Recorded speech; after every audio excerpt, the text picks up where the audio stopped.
Ar dejām, dziesmām un pozitīvas enerģijas virpuli precīzi 10 gadus pēc dibināšanas, 8. novembrī, latvieši Štutgartē ne tikai svin kopā būšanu, bet arī atskatās uz izaugsmi un sasniegumu sarakstu.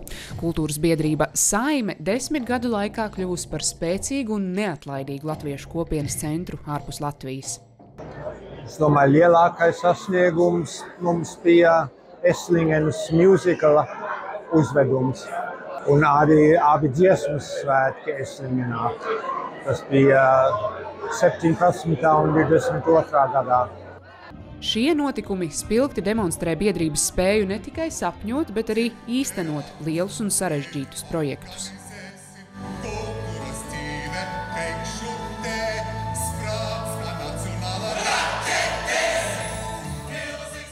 Varētu teikt, ka šie vārdi raksturo arī Saimes darbību. Biedrība turpina paplašināt aktivitātes un notikumu klāstu.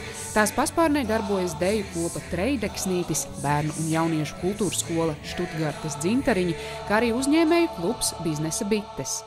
Mēs esam nedaudz sēdušies drosmi, nedaudz spītīgi, kad kāda ideja neizdodas īstenot, nedaudz pārgalvīgi.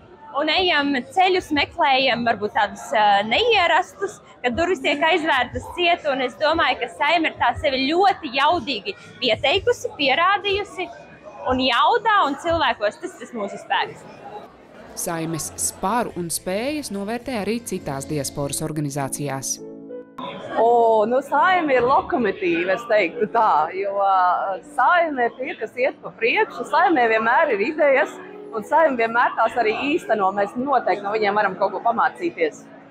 Latviešu diaspora Vācijā un citiet pasaulē ir kā nozīmīgi kultūras vēstnieki, tāpēc, ka tieši caur viņiem ārvalstnieki iespējams pirmoreiz uzzina par latviešiem, par Latvijas kultūru, un vislielākais paldies par to, ko jūs darāt ikdienā.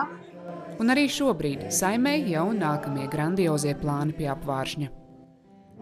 Mums bieži vien uzdod jautājumu, vai būs un kad būs nākamie Eslingenas svētki. Un es domāju, varbūt pēc nelielas atpūtas tad atrodīsim piedurknes un ķersimies jau nākamo Eslingenas svētku rīkošanai.